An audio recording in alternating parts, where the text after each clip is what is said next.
Hey guys, how are you all doing? It's Freeman03 here. Welcome to week number 8 of AJ Predicts. So, last week I only got 2 games I think incorrect.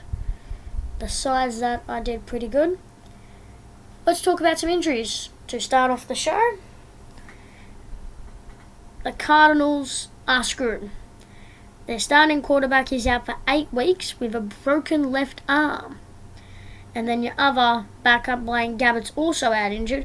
So you're putting your faith into Drew fucking Stanton. Wow. Probably give AP a go at quarterback. Atlanta's offense lost in the fog. As if that's ever going to be a freaking excuse, my God. The Chargers blew out the Donkeys. How does that happen, even though half the crowd was Denver? Dan Bailey hurt his groin. And we had to have safety as our kicker. He's expected to miss several weeks with a groin strain on his kicking leg. We brought in I think, Mike Nugent, which is pretty good. Jay Cutler got multiple cracked ribs. So yeah, the NFL is pretty much trying to take out all the best players. As you can see, the predictions are on the screen to start with this week, which is something new. So I'm just going to explain it so I save a little bit of time by clicking them. So my Ravens against the Dolphins Thursday night football. It's a Dolphins win because the Ravens haven't proven much to me. They lost to Chicago in overtime, and they've been dreadful throughout the season. While the Dolphins put up a good comeback against the Jets, Matt Moore looks like he can be a good starter while as I explained at the top of the program, is down injured. So that's why I think the Dolphins are going to win. Moving on to the London games now. It's the Cleveland Browns taking on the Minnesota Vikings. The Vikings win because the Browns are shit. That's an easy one. Moving on. The New England Patriots taking on the Los Angeles Chargers. As we said, the Chargers beat the Denver Broncos. The Patriots beat the Fog in New England. Conspiracy theory there, maybe? I'm suspecting something, Roger Goodell. Freaking retard. The quicker we get Goodell out of this job, the better. First, he tries to suspend Elliott for the domestic violence when you can't even frigging prove anything. Like, how can you proceed in a domestic violence case when there's no evidence he ever friggin' did it? But yet you can somehow be the jury and find that he's suspended for 6 weeks. And then we got all this mess in the courts. Kind of how Deflategate and Spygate kicked off with all that courtroom stuff. And then you're going to try to derail our season. That's not going to happen, Roger Goodell. Not going to fucking happen. But yeah, the Patriots win because Tom Brady is GOAT. And there's not going to be any smog in New England, I believe. Moving on, the New Orleans Saints taking on Chicago Bears. The Saints win because... Hang on, I'm going to change that. The Bears are going to win. No apologize about this, but the Bears are going to win because they've been playing some really good football over the last couple of weeks. Mitchell Trubisky, he kind of reminds me of a Tim Tebow. His stats so far this season remind me of a Tim Tebow build. And because some of his stats this year have been friggin' dreadful for him. Which is not good for your starting quarterback, but he's doing 10 times better than Mike Glennon, so yeah. Bears will upset over the Saints. Moving along to our next game.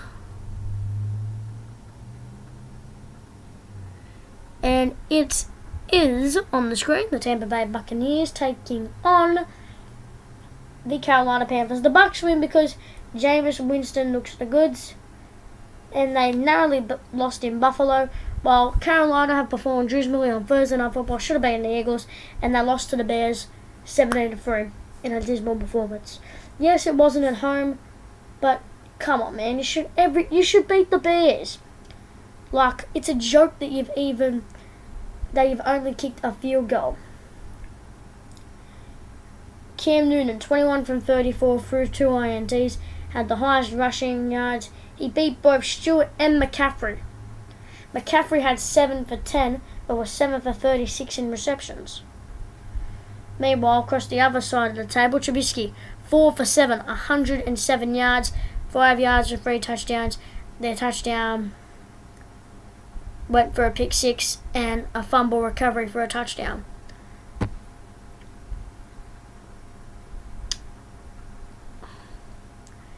How the hell does that happen? Anyway, moving along. Indianapolis taking on Philadelphia. So, Cincinnati taking on Philadelphia, my mistake.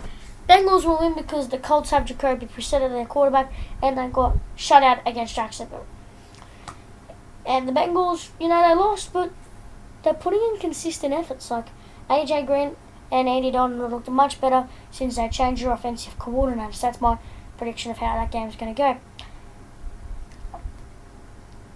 And speaking about the Saints game, Aaron Rodgers, we should start the Packers GoFundMe page because you're not going to win another game. Unless the bye week counts or anything. Moving on. Buffalo taking on Oakland. Oakland will win despite Buffalo's consistent performances over the last few weeks. But the Raiders just are the more professional team, so that's why I think they're going to win. Next up, Eagles and 69ers. Eagles will win purely because the 49ers were beat by 30 in Dallas, and somehow the Eagles are better than the Cowboys. And you think that happened? Like, it just weighs up, doesn't it? Like, you're not going to win another game. You're just saying it. Eagles, moving on. The New York Jets taking on the Atlanta Falcons. The Falcons will win just because the Falcons are the Falcons, the Jets are the Jets. We know how it works by now. Oh yeah, by the way, there are a number of shortened games. That's why there's only 2 games in the late session. Purely because of the amount of teams that are on the bye. There are 6 teams on the bye. Atlanta, the Giants, the Titans, the Rams, the GoFundMe Packers, and the Jacksonville Jaguars. Moving on now to the late games. As I said, the Seattle Seahawks taking on the Houston Texans. You're probably thinking, how come AJ has gone for the Texans? Well, I don't like the way the Seahawks have been playing this year. It looks like they were too laid back against the Giants. They waited for the second half to kind of get going. They scored 24 points in that second half. 21, I'm sorry, I do apologise. But they were very, very conservative. They allowed the Giants to take the lead. And the Giants should have taken momentum from that. And they were very disappointing and they were lucky to get away with the win. The Texans, they put in some consistent performances. Even though they didn't win against KC a couple of weeks ago, they were very, very consistent. And only lost by 5 points, and then they came out and flogged the Browns. And speaking of the Browns, their defensive end Myles Garrett's had a very impressive start to the year. He's had 4 sacks in 3 games, and compare it to someone like DeMarcus Lawrence, the leading sack leader, who's played in 7 games this season. He's had 12.5 sacks. Just saying, Garrett's only had 3 games. Moving on to the Washington Hayden Raymonds taking on the Dallas Cowboys. The Cowboys will win. Easy. Sunday Night Football, Lions and Steelers. Steelers will win because Detroit are crap. Monday Night Football, Chiefs, Broncos. Chiefs will win it. So going over my tips, we have the Dolphins, the Vikings, the Patriots, the Bears, Bucks, Bengals, Raiders, Eagles, Falcons, Texans, Cowboys, Steelers, and Chiefs. That'll do it for week number 8 of AJ Predicts. So I hope you enjoyed the video. Leave a like if you did. Leave a dislike if you didn't. So there. I'll see you guys later. Take care and goodbye.